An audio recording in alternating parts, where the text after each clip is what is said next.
If you've ever had your stomach drop so hard it felt like it fell straight through the floor. Yeah, that was me, on an ordinary Tuesday. I was halfway through my lunch break, lazily scrolling through Instagram, barely paying attention, when one photo stopped me cold and shattered my entire relationship in a single swipe. Bianca, my girlfriend of 3 years, standing in a tiny red bikini, hip-cocked, champagne glass in hand, looking like she was auditioning for the Most Single Woman Alive award. But the real punch wasn't the picture. It was the caption. My body, my choice. Living my best life with my girls. And trust me, the deeper I scrolled, the worse it got. At first glance, nothing outrageous. A cute vacation post. Sun, pool, cocktails, whatever. But then my eyes drifted to the background, and I froze. Because sitting right there in the pool behind her, as clear as if he were posing with her, was Hugo, the ex she swore was ancient history.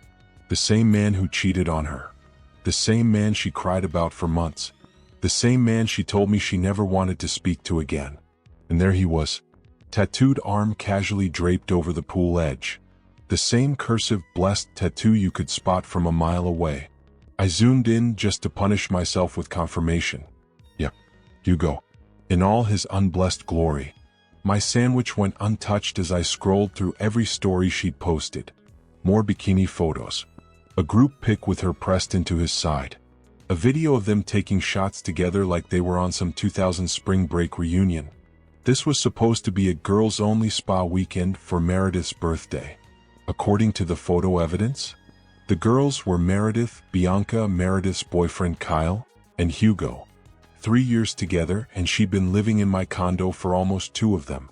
She'd kissed me Thursday morning, told me she would miss me so much, and promised to bring back skincare samples from her spa package. Yeah, a spa package, sure. I opened the airline app, found her return flight, 6:15 p.m. Sunday, and canceled it with the emotional detachment of someone deleting junk mail. Non-refundable ticket? Not my concern anymore. Next call, the building concierge Luis. Hey Luis, I need a locksmith today. Everything all right, Mr. Raymond? Ex-girlfriend situation. She's out of town. I want the locks changed before she gets back. Luis didn't even hesitate. I'll have someone there by 3 p.m. Perfect. Then I opened our text messages. The last one she'd sent me that morning read, Miss you baby. Spa day is so relaxing but I wish you were here. I didn't bother replying. Instead, I grabbed boxes and started packing every single belonging she owned. Clothes, makeup, shoes, her exercise gear, even folded things nicely. Not because she deserved it, but because I didn't want to give her an excuse to come back later with some melodramatic accusation. And then, I did something beautifully petty. I called her sister. Hey Val, you free Sunday around 6? Yeah. Everything okay with you and Bianca? Totally. She's on her girls' trip. Thought we could catch up. Sure. Let's go to that new Italian place. Valentina had absolutely no idea what storm was brewing. She also had zero idea that her sister was using a fake spa weekend as a disguise to go party with the man who broke her heart 2 years earlier. A heartbreak Val herself had helped her recover from. Fast forward to Sunday evening. I'm sitting with Valentina at the restaurant, sipping wine while telling her everything. She nearly screeched loud enough to shatter glass. She's where? With who? I slid my phone across the table. She scrolled through Bianca's posts, and her face cycled through shock, fury, and total disgust. That lying witch. She told me and Mom it was a spa retreat. She even showed us the booking email. Oh, I'm sure she booked a spa. She just booked Hugo too. Right on cue, my phone began lighting up at 6:23 p.m. Bianca calling from the airport. Decline. Decline again. More calls. More texts. Why isn't my ticket working? They said it's canceled. Call me now. This isn't funny. I'm stranded. Valentina looked at me with raised eyebrows. You canceled her flight and changed the locks? I shrugged. She earned it. Bianca kept blowing up my phone with a new mix of panic and excuses. Raymond, answer your phone. I can explain. It's not what it looks like. They said you canceled it. I need to get home. This is kidnapping. That last message made Valentina spit wine through her nose. Kidnapping? She's in an airport. With Wi-Fi. And Starbucks. More texts poured in. Baby, please. I love you. Hugo means nothing. We were just hanging out. You're overreacting. My phone is dying. I have no money for a new flight. Val leaned over. No money? She works full-time. I answered flatly. She spent it all on the trip. And because she knew I'd cover her bills this month. Correction, Val said. You used to cover them. Then new numbers started calling. Meredith's phone, Hugo's phone, random airport phones. I picked one up just to end the noise. Finally. What the hell, Ree? Bianca shrieked. Bianca, we're done. You lied about the trip. You're with your ex. Everything you own is packed. It's not like that. We're just friends. You're being crazy. All right. You're my body, my choice, bikini photos with your ex pressed against you. Totally platonic. You can't just strand me here. I didn't strand you. You're a grown adult. With a job. Figure it out. I'll call the police. For what? Canceling a flight I paid for? They'll escort you to the gift shop for wasting their time. And I hung up. Valentina was already texting her mother. She needs to know how ridiculous Bianca's been. 20 minutes later, Val's phone rang. Their mother. Put it on speaker, I said. Valentina, what's this about Bianca and Hugo? Valentina unloaded the whole story. The fake girl's trip, the ex-boyfriend, the canceled flight, all of it. Her mother did not hesitate. Well, good for Raymond. Maybe being stranded will finally teach her something. I almost applauded. By 8 p.m., Bianca's messages had reached the meltdown phase. I'm sleeping at the airport. This is abuse. I'll sue you. You'll regret this. Hugo is laughing at you. I never loved you anyway. Actually, I've been seeing him for months. That last one was meant to hurt. Instead, Valentina immediately screenshotted as evidence. Around 10 p.m., another unknown number called. Val snatched the phone and answered. Hello? Who is this? Bianca demanded. Your sister. The one you lied to. Val? Why are you with Ree? We're having dinner. He tells the truth about where he is.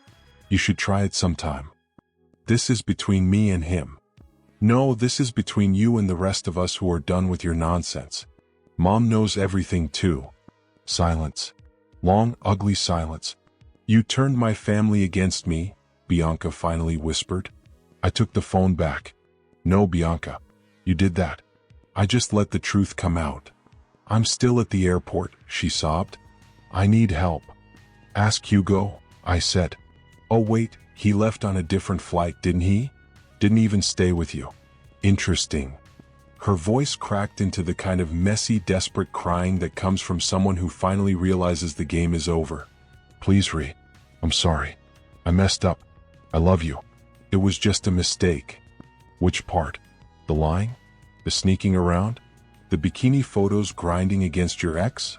Or the part where you used me as your personal ATM while cheating? We didn't cheat. We just hung out. In swimsuits, taking shots, while you lied about being at a spa. Yeah, that's cheating in my book. What am I supposed to do now? That's not my problem. Your stuff is already in a storage unit. Number 42B. You've got 30 days. Ray. I blocked her mid-sentence. Valentina lifted her wine glass. To trash taking itself out. And we clinked glasses like a perfect ending to a ridiculous chapter. By the time I finally walked back into my place, she had somehow managed to beat me home. I didn't understand how that was even possible until the doorman explained it to me. Apparently, she'd met some businessman at the airport bar, spun him some story, and convinced him to buy her a last-minute ticket. Then she marched straight to my building around 11:30 p.m., mascara smeared, voice cracking, demanding to be let upstairs like nothing had changed. But Louise, God bless this woman, stood her ground. Mr. Raymond made it clear. You're not a resident anymore. That one sentence was enough to send Bianca into a meltdown that honestly deserved its own documentary.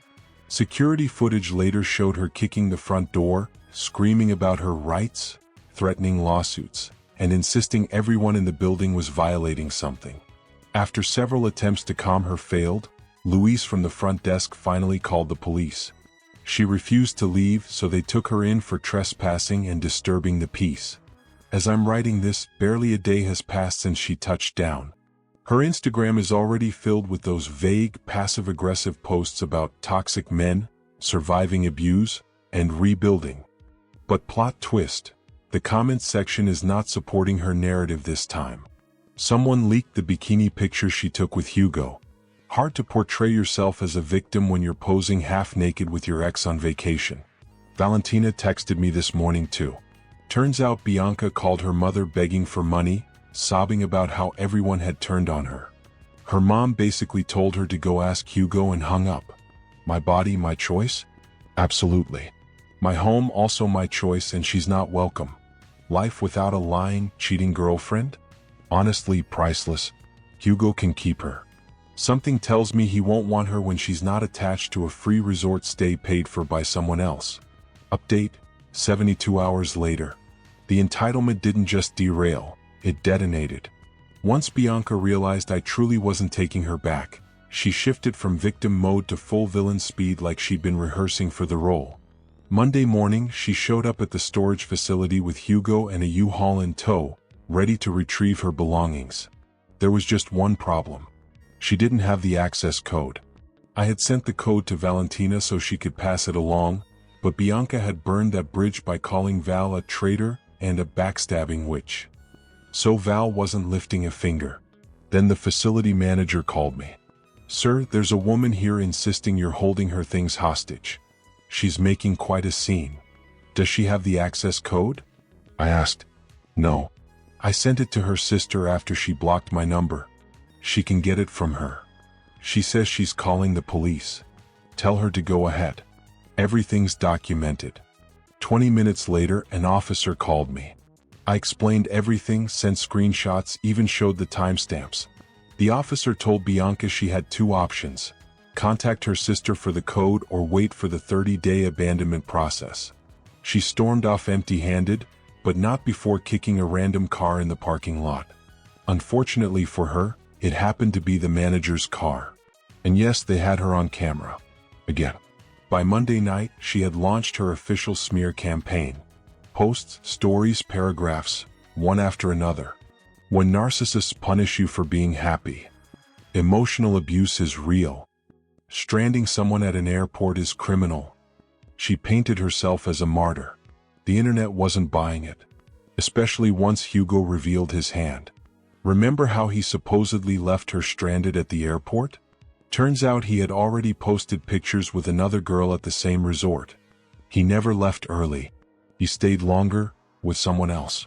Then her best friend, Jade, the one who wasn't on the trip, commented publicly. Girl, didn't you say this was a spa weekend? Why was Hugo there? Bianca deleted it, but Jade had already taken a screenshot and made her own post. When your best friend lies to everyone then plays victim. I'm done. Her own friend exposed her. Tuesday morning, the hit keeps coming. Bianca's boss Diane called me. We'd met a few times at company parties, always got along well.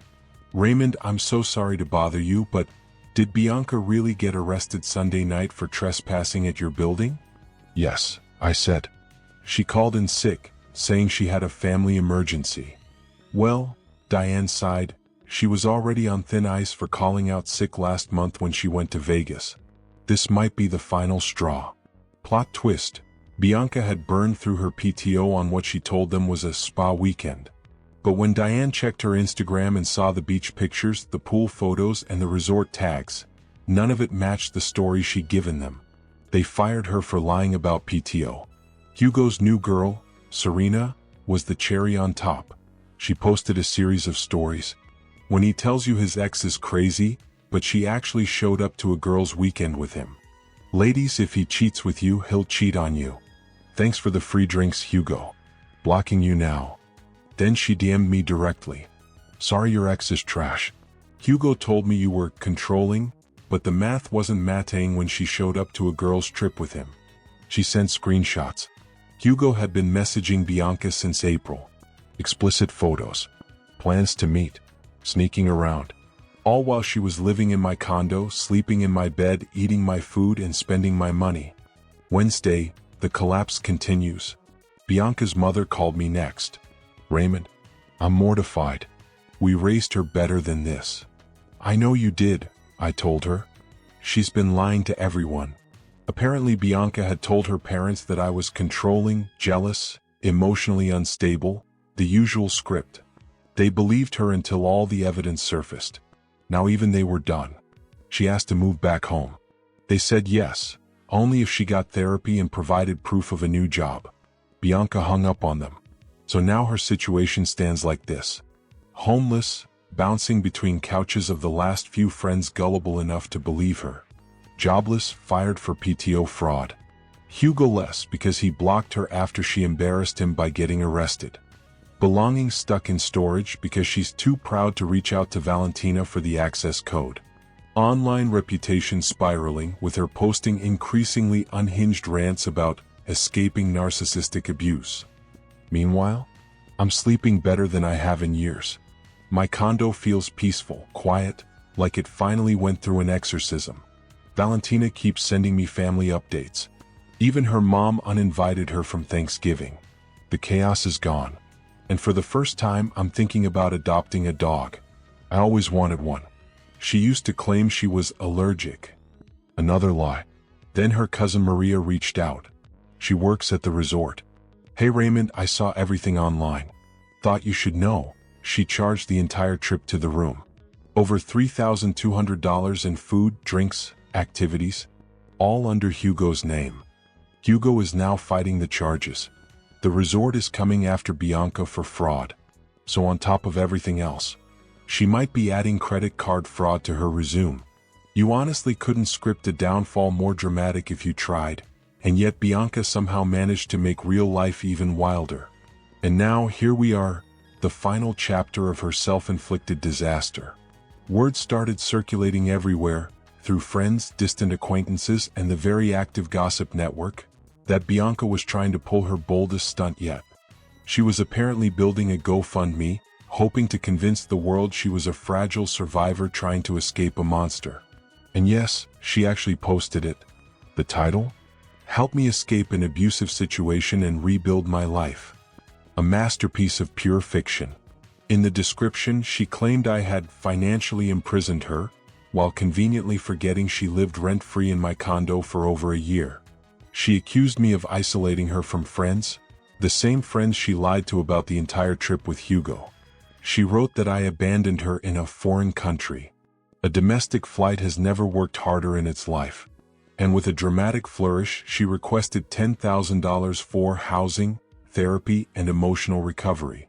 How much did she raise? $45. Not even enough to order dinner. In the comments? Carnage. Jade immediately posted screenshots of Bianca straight up admitting the trip was with Hugo. Valentina came in with timestamps linking the bikini pictures. Someone dug up Hugo's new resort photos with another woman. Maria, who worked at the resort, added her own comment about the $3,200 Bianca fraudulently charged to Hugo's room. It was like watching a courtroom takedown in real time, except the internet was the judge, the jury, and the executioner. GoFundMe removed the campaign within 2 days for fraudulent claims. But karma wasn't done yet. That $3,200 she dumped onto Hugo's room? Oh, that bill came storming back like a hurricane. The resort contacted her demanding payment. She ignored them. They sent it to collections. She ignored that too. So the resort escalated, filing criminal charges for fraud. And she was actually arrested at her temporary call center job. Her new co-workers saw everything as she was escorted out in cuffs. A girl named Liv even tweeted the entire spectacle like she was reporting from a crime scene. Hugo, desperate to protect himself, handed over everything. The messages where Bianca told him she planned to charge the whole trip to his room, and even a voice note of her laughing about making him pay. Her parents bailed her out, but the conditions were strict. Mrs. C called me personally. We're done enabling her. She either comes home, goes to therapy, and shows us proof she's working, or she's on her own. Bianca chose the one option that guaranteed disaster: independence without responsibility. She told them they were toxic, refused therapy, and declared she didn't need anyone. They cut her off immediately. No money, no car insurance, no phone plan, nothing. And then came the storage unit showdown. Day 29 of the 30-day window. She still hadn't collected her belongings. Valentina finally sent the code with a message that could end wars. Storage code is 58847. You have 24 hours. Don't ever contact me again. Bianca showed up 1 hour before the deadline with some random Tinder date. She tried convincing him to pay the $50 late fee.